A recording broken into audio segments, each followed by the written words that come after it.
Things were very quiet leading up to the NBA trade deadline. A little too quiet. We should have known better because chaos ensued leading up to it, and we are going to discuss it all.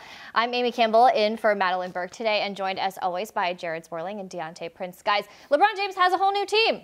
One of the craziest things I've ever seen at the NBA trade deadline. Have you guys ever seen anything like this? We'll start with you. I've never seen one team completely dominate the narrative the way the Cavaliers did today.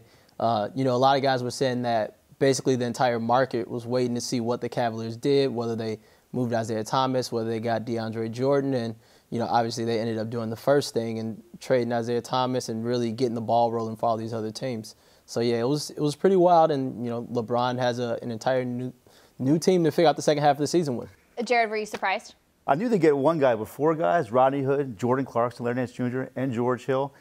The Cavs need to get younger. They need to get more athletic. They did that. The Celtics stood pat. The Warriors stood pat. The top two teams in the Eastern Conference and Western Conference. So for the Cavs, they had to get that fire, that firepower, that spark to lead them deeper into the Eastern Conference Finals. So it was very important. So overall, I mean, it's a great move. I think that LeBron has now a supporting cast that can really help him out off pick and rolls, in transition.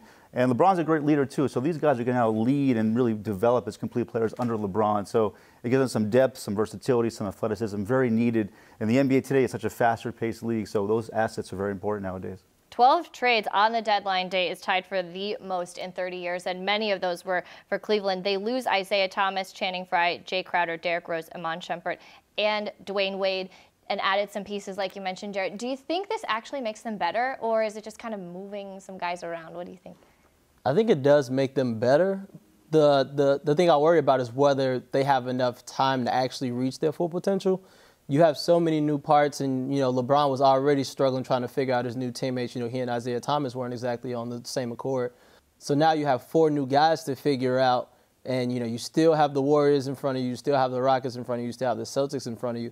And these teams, as Jared said, stood pat, and they know each other. They know who they are as a team. So, I mean, I think they got better. But in terms of challenging the bigger teams out there, I think they're still, kind of sitting down in that fourth spot. Well, and we've seen this with LeBron James teams before. Whenever he joins a new team or brings in a new nucleus of guys, it takes them a year to get acquainted to each other. We saw that in Miami. We saw that in Cleveland. They won titles in their second years there. What do you think this means for the future of Cleveland this year, Jared? Well, I think the biggest thing is the continuity is not there, and that's the big issue. The Cavaliers have that. I'm sorry, the Celtics have that. The Warriors have that. The Rockets have that. The three top teams in the NBA right now. So for this team now, you only have 30 more games left in the regular season. Can they make that push and get that continuity together? So, LeBron does have that supporting cast, which he needed for that youth and athleticism, like I mentioned. But as far as the practice time, the film session, can they get on the same page? So it's going to be an interesting situation. The Cavs do have LeBron James, the best player in the NBA. So his intellect, his IQ, getting guys under his belt and under his wisdom is very important. But as far as the season goes, I mean, I think they definitely can get to the Eastern Conference Finals. I think that's definitely there. That's theirs to lose, really, in my opinion. It's LeBron James conference like Michael Jordan back in the 90s.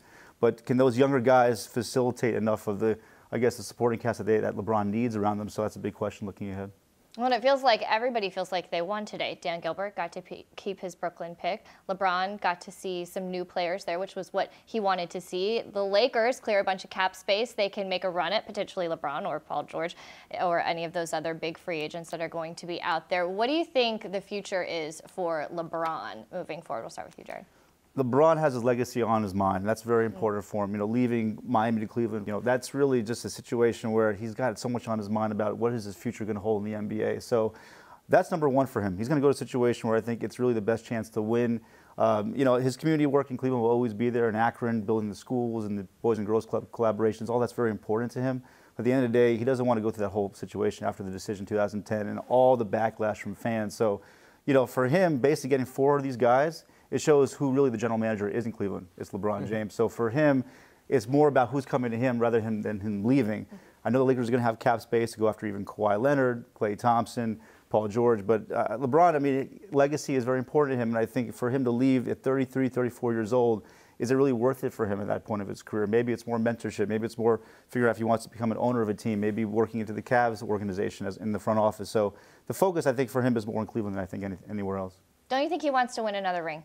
Yeah, but I actually see it the opposite way because he keeps doing these short-term deals where he can opt out whenever he wants, which, you know, gives him this freedom where he can leave at any point.